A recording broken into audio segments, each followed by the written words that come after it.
When Hasan stepped onto the bridge of Sirat, the weight of his sins was so heavy that he couldn't take even a single step forward. The bridge seemed to slip from beneath his feet, and with a terrifying scream, he plunged straight into the blazing, bottomless abyss of hell. As he kept falling, he finally came to a stop and found himself in a river of fire. His skin burned and peeled off, only to regrow instantly, just to burn again. All around him, mighty Zabanya angels, holding enormous iron hammers, were striking millions of sinners. The sky trembled with cries, screams, and endless wailing.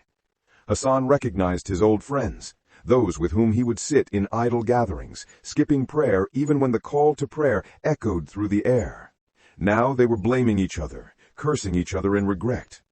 Suddenly, a blazing hot iron chain wrapped tightly around his neck. The angels dragged him out of the river of fire and threw him onto a burning stone. His body was covered in garments made of pure flames. His throat was cracking with unbearable thirst.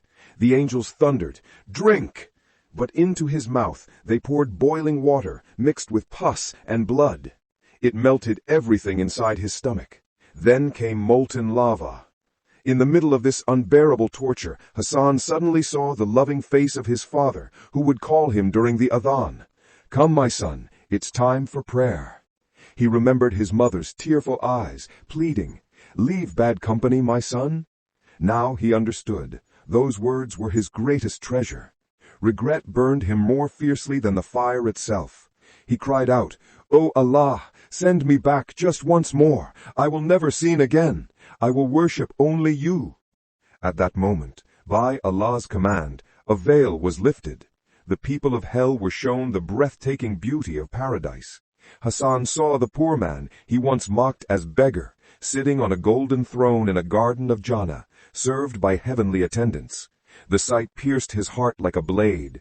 This too was part of the punishment, to show them what they had lost. The people of hell cried out to the people of paradise, begging for a single drop of water. The dwellers of paradise replied, "Allah has forbidden these to the disbelievers." Then a colossal wall rose between heaven and hell, a barrier no one would ever cross. After that, death was brought in the form of a ram. It was slaughtered between paradise and hell. Then the announcement came, "O people of paradise, you shall remain forever. There is no death for you. O people of hell, you too shall remain forever. There is no death for you." Hearing this, the hearts of the people of hell shattered. Hasan's last ray of hope was extinguished. Death would no longer come to save them. His screams merged into the endless darkness of hell. The angels seized the chains again and dragged him back, throwing him into the river of molten lava. And his unbearable suffering continued. It continued, and it will continue forever.